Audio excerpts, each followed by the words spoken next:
Voici Marion Lagardère. Bonjour Marion. Bonjour Patrick, bonjour Julie, bonjour à tous. Dans la presse ce matin, ces choses qu'on ne soupçonnait pas. Oui, bien souvent parce qu'on n'y pense pas ou qu'on n'y pense plus. Depuis quand n'avez-vous pas lavé votre pare-brise, demande Jean-Denis Renard dans Sud-Ouest, alors qu'il y a une trentaine d'années, chaque trajet en période estivale se traduisait par une constellation d'impact sur la carrosserie. Chacun peut s'apercevoir qu'en 2017, il n'en est rien. Ce constat de la vie courante est validé par une étude scientifique publiée dans la revue PLOS ONE. Elle atteste qu'en Allemagne, la quantité d'insectes volants a diminué de 75% en 30 ans. Et l'affaire dépasse de loin les campagnes allemandes, puisqu'en France, une unité du CNRS basée dans les Deux-Sèvres confirme la tendance. En 25 ans de suivi dans le département, on peut estimer la perte d'insectes à 80%. Alors comment expliquer un tel effondrement, demande l'Humanité, qui relève qu'après élimination, les chercheurs retiennent une hypothèse, celle de l'agriculture intensive, ses labours continus et surtout l'usage des pesticides. L'Humanité qui rappelle pourquoi ce déclin des insectes est alarmant, parce qu'ils sont non seulement une source d'alimentation pour les oiseaux, mais parce qu'ils contribuent aussi à la pollinisation des végétaux. Leur déclin entraînerait une décroissance en chaîne jusqu'à l'être humain. On en revient à ce qu'on a tous appris en cours de SVT au collège, la logique de la chaîne alimentaire dans laquelle chaque maillon compte. Et puis il y a Libération qui note que 2 nouveaux pesticides tueurs d'abeilles viennent d'être autorisés en catimini, dit le journal. On est toujours dans le double langage, explique le porte-parole de l'Union de l'apiculture française. D'un côté, le gouvernement nous dit on préserve l'environnement et de l'autre, on poursuit encore la même politique d'agrochimie. Avec ça, la coupe est pleine, s'insurge Xavier Brouet dans Le Républicain Lorrain. La nature va nous le faire payer au centuple, ajoute Philippe Schmitt dans La Provence. Pas besoin d'être militant écolo pour comprendre que tout ça va tôt ou tard nous péter à la gueule. Alors, dans la presse également, Marion, d'autres choses qu'on ne soupçonne pas. Oui, et c'est pas drôle. Savez-vous combien la France compte de bidonvilles ? Il y en a 571, dont 113 rien qu'en Île-de-France. Chiffre à la une du journal Le Monde qui a enquêté sur ces bidonvilles que la France ne veut pas voir. 16 000 personnes y vivent, dont 36% de mineurs. Un reportage de Marilyn Baumard dans un campement rom à Champs-sur-Marne. Ce jour-là, c'est la fête de la protection de la Vierge Marie, mais au milieu des images pieuses, suinte une grande misère, écrit la journaliste. Pas un gamin n'est scolarisé. La ville les a inscrits à l'autre bout de la commune, en facturant la cantine 14 € par jour sous prétexte que les familles n'ont pas de domiciliation légale.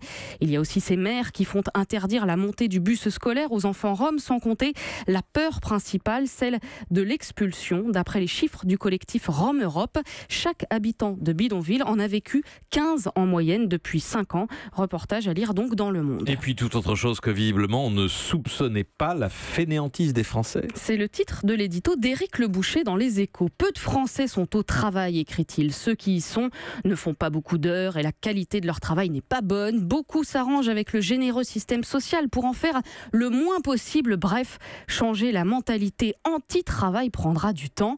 Allez, on n'est pas à une généralité près. Les Français fainéants et anti-travail, on ne savait pas, on ne voulait pas voir et pourtant, c'est sous nos yeux, Patrick. En une de la Nouvelle République, la ville de Joué va perdre son usine Tupperware, titre le journal qui précise que 235 salariés vont perdre leur emploi.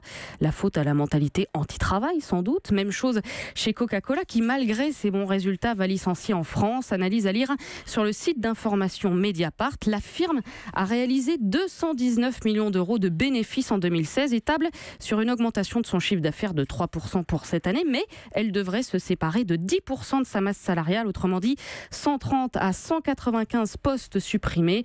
Autant de fainéants anti-travail, futurs chômeurs en vacances auxquels on conseille de méditer sur cette maxime d'Éric Le Boucher, toujours dans Les Échos.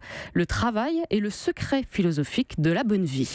Enfin, en une de nos journaux, on trouve aussi plusieurs préoccupations autour des enfants. Les vacances scolaires sont-elles trop longues, demande Le Progrès. Interrogation que l'on retrouve aussi en une du Dauphiné qui rappelle que le ministre de l'Éducation pourrait modifier le calendrier. Et puis cette question en couverture du Figaro Magazine, peut-on débrancher nos enfants ? On parle des écrans et des smartphones, bien sûr. L'hebdomadaire vous donne donc quelques Quelques conseils: ne jamais interdire, mais toujours accompagner. Il faut tenir le plus longtemps possible sans donner de smartphone. S'époumonne Jacques Hainaut, spécialiste d'Internet.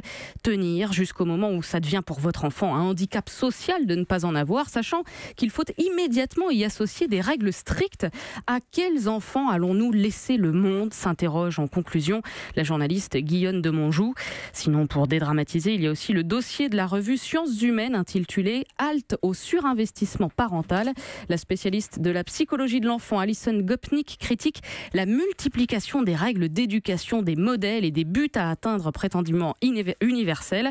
On n'apprend pas à être parent comme on apprend à devenir manager, dit-elle.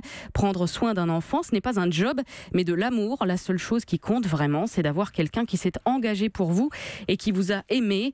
Bon, ça ne nous dit pas ce qu'il faut faire des tablettes, mais pour faire décrocher vos enfants, vous pouvez toujours leur donner à lire de la presse papier. Et puisqu'on parlait de ces choses qu'on ne soupçonne pas, je ne peux finir sans vous signaler cette info.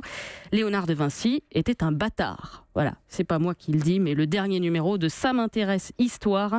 Le magazine propose un dossier intitulé 12 infos insolites sur le génie de la Renaissance, où l'on apprend donc qu'il est né d'une relation illégitime, qu'il n'était pas très éduqué, qu'il a été traduit en justice pour acte sodomite, qu'il était végétarien avant l'heure, ou encore qu'il ne terminait pas souvent ce qu'il entreprenait. Voilà, ça vous permettra peut-être d'enclencher un dialogue avec vos préados mutiques. Notez toutefois cette phrase de Vinci qui disait « L'expérience ne se trompe jamais, ce sont nos jugements qui se trompent ». Merci à vous Marion Lagardère. Allez donc reconstituer votre force de travail à présent. Europe 1.